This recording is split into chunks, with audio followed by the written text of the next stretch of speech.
Teachers are always busy. There's always more to do. But with child protection work, you have to be clear, and everyone in school has to be clear, that it takes precedence over absolutely everything else. So typically you will notice something, or a child will say something at the most awkward time when you're up to your eyeballs in paint. You still have to deal with that before everything else. Send for somebody to cover your class. I know it's sometimes easier said than done, but you can't not do it. You have to take action there and then. As many as 1 in 10 children may suffer some form of abuse or neglect.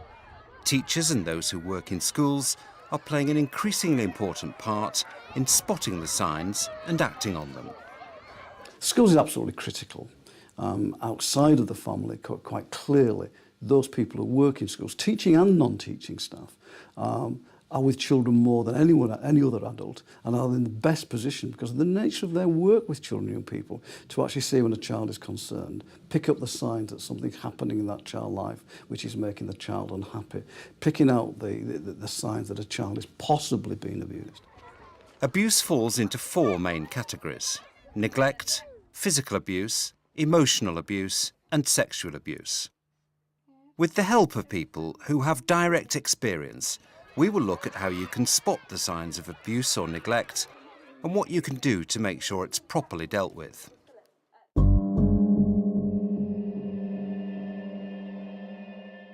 Neglect would be things that you think, wouldn't feel right. Are they coming in late? Are they coming in dirty? Are they not having breakfast in the morning? Are they not having a wash? Same clothes on? But it's a hard one to actually really pin down. So that's when your monitoring would come in. You'd talk to your named person. You'd talk to the previous teacher. Were they always like this? Were they like this last year? Is there any other siblings that there are any concerns for as well? And really this is when the open dialogue plays a big role in really noting down if there's any big changes and going to your named person again.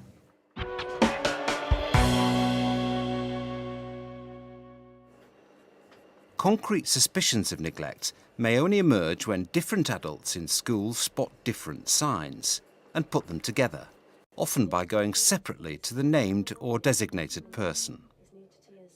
A recent example of neglect occurred when a 5-year-old girl going into school came to the attention of teachers because she was being bullied and because children were refusing to sit next to her. The little girl was poorly dressed, often appeared to be unclean, and the other children had refused to sit next to her because she smelt of urine, so she was being teased and bullied as a result of that. In this case, concerns escalated when a lunchtime supervisor observed this little girl stealing food from others' lunchboxes. When she confronted her over this, she became very tearful, and although she didn't make a full disclosure as to what occurred, she had said enough that the lunchtime supervisor knew that she had to pass that information on. She spoke to a colleague, and together they went to the designated member of staff. As a result of those concerns within the school, further inquiries were made, conversations took place between the school and children's services, and an investigation eventually ensued.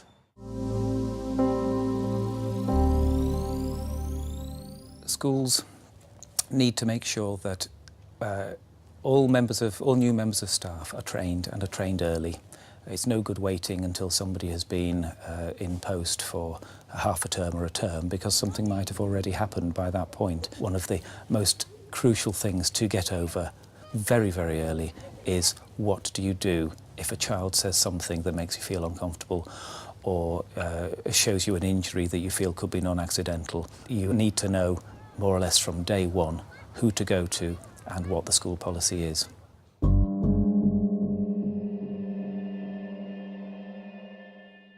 Signs of physical abuse are perhaps the easiest to detect, with PE lessons being particularly important. Teachers' suspicions ought to be raised if a child tries to avoid PE. Physical would be obviously something that you can maybe see on the body, noting when they're getting changed for PE, if there's anything that you can see. Obviously, have they told you how it happened? Maybe it would be a chance to, if they have disclosed something, check with a brother and sister, is that what happened? And then if you are concerned, straight away to the named person to follow that up.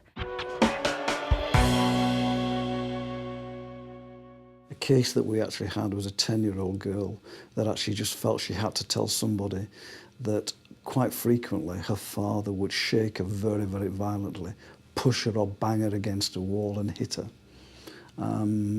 She was almost apologetic for father because father only did that when he was drunk. But actually that girl was so frightened of actually what was happening, she had to tell somebody. In this case, the girl told her class teacher.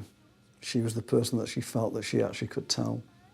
Unfortunately, again, with the class teacher, that was reported, that was referred to, and child protection procedures were taken.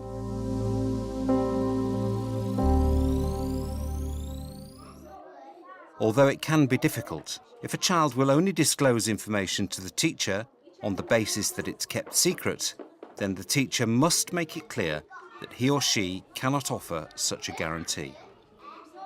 It's very important, though, that if a child comes to you and says, I'm going to tell you something, but I want you to keep it a secret, that you make it quite plain to them that you can't, that if they say something to you that leads you to think that they might be in some sort of danger, then you have to do something about it. Because you care about them, then you have to pass it on to someone who could help. And that then puts the ball back in their court. It might be that they decide, well, I'm not going to tell you then, and you have to respect that. It leaves you with some worries, but you have to respect that the child doesn't want to tell you that at that time. There might be a time in the future when they do come back to you. And having thought about it, think, well, yes, perhaps it does need to be passed on.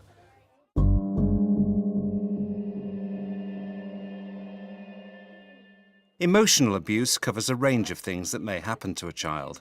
It's hard to detect. General unhappiness and lack of confidence can be signs. But often the clearest sign will be a change in the child's behaviour.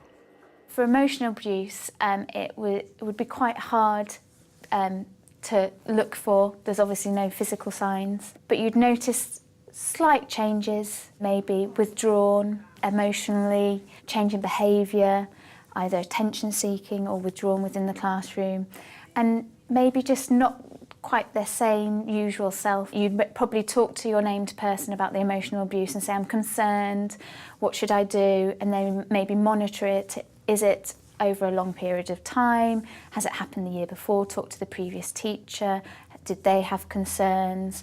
And really just kind of having open notes, noting down any changes, when, what happened, and really noting down and then obviously going to your named person again.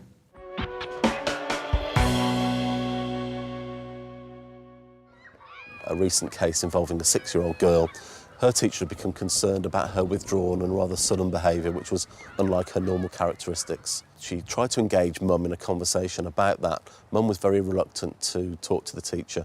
However, during an arts project later that term, the little girl, both in terms of her drawing and painting, was able to communicate and start to have conversations with the teacher about what was going on at home. It transpired that there was an awful lot of violence, that Mum was a victim of that violence. On occasions, the little girl had also been injured. For the most part, though, there weren't any physical indicators of abuse, but the emotional impact of that on that little girl had been very devastating. The teacher, quite rightly, raised those concerns with a designated person in the school. That was referred on.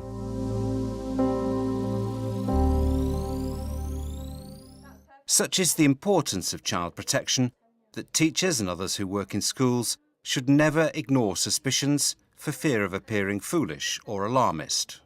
It's absolutely vital that there is a culture and an ethos in a school in which people are not afraid to say, there's a situation here, I don't know what to do, and that no one is going to be ridiculed or in any way made to feel bad because they don't immediately know the answer to a question.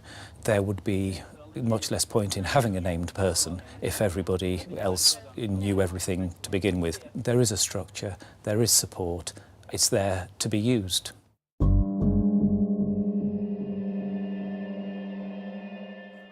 Sexual abuse is notoriously hard to detect. Surrounded by feelings of shame, children will not always disclose easily. Again, an important warning sign can be a sudden change in behaviour or character. For sexual abuse, I think the signs would be physical signs of suddenly always complaining of stomach ache, not wanting to get changed for PE, but also it could be behavioural. It could be being very withdrawn, it can be attention seeking, crying for no particular reason, getting very upset about things. This is when you'd ask questions of what's the matter, is there anything that's changed? And if you were concerned about something, that's when you'd go to the named person straight away.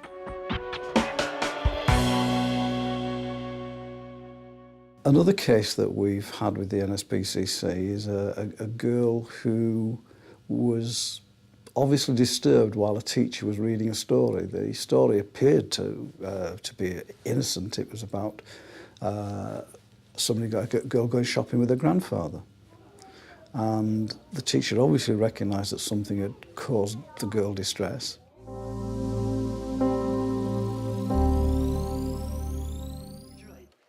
Rather than actually opening the issue up there and then, because obviously that could have embarrassed the child, the teacher found a quiet moment at the end of the lesson to talk to the child, to find out why she was crying. And the child then started to talk about the relationship she had with her grandfather. And what came out was the grandfather was abusing her. The teacher quite correctly reported it through the school's child protection procedures. This case was then referred, and that was a case that led to a prosecution. Although all cases of neglect and abuse are distressing, teachers and others who work in schools need to stay professionally detached, but remain vigilant. Child abuse can happen absolutely anywhere. It can happen in any community, in any social class. We are not making judgments. We are not pursuing investigations in school. All we're doing is asking questions, and those questions need to be asked whatever the background. It's absolutely vital that we don't think, it could well have happened in this family because it's that sort of family. Oh, it wouldn't have happened in that family because it's a nice family. That immediately takes us into a situation of making value judgments about different families and different communities. That's not what our job is. Our job is to ask questions in a professional way and to be aware of any possible problems. One of the things that I think we have been poor in this country at doing is actually explaining to children and young people what abuse is. We still have today where people who work for an SPCC are not allowed to talk about sexual abuse in primary schools. And yet we know from all of our figures that children of primary school age are sexually abused and certainly need to actually grow up with the understanding of what is appropriate in terms of relationships. Fortunately, the good news is that there are an increasing number of resources now being developed and are out there for schools that actually can help teachers to be able to do this part of the curriculum. Because it's through the curriculum that we actually give out the real important messages that actually help the child to understand what abuse is.